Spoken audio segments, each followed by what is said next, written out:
আপনার সন্তান পুরস্কার পেয়েছে, তো এটার অনুভূতি কেমন ভাবে প্রকাশ করবেন? আলহামদুলিল্লাহ অনেক ভালো, ও ভালো করতেছে, এই জন্য আমার অনেক খুশি লাগছে। আচ্ছা, তো ও যখন প্রথম অ্যাবাকাস শিখতে শুরু করেছে এখন পর্যন্ত ওর মানসিক দক্ষতা প্লাস হচ্ছে আত্মবিশ্বাস কেমন পরিবর্তন লক্ষ্য শুরু করছে? করেছে হ্যাঁ 2020 সাল থেকে, তো এখন অনেকটা ভালো, ওর মানসিক দক্ষতা, শিক্ষার মানও অনেক ভালো করছে।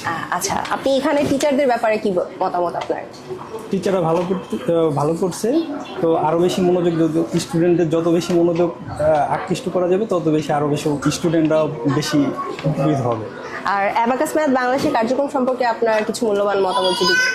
অ্যাবাকাসে ভালোই কার্যক্রম ভালো করছে, তো আরও প্রতিটা জেলায় থানায় যদি এটা অ্যাবাকাসটা চালু করে তো দেশের স্বার্থও ভালো হবে, তো অ্যাবাকাসের সার্বিক উন্নতি।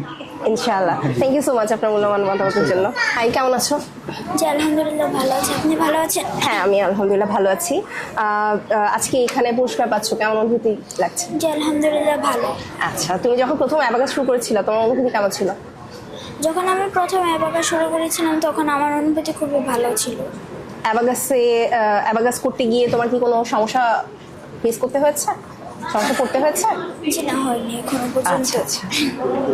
আর হচ্ছে তোমার কতটুকু গাণিতিক দক্ষতা বেড়েছে অ্যাবাকাস করার পরে? অ্যাবাকাস করার পরে আমি হচ্ছে অঙ্ক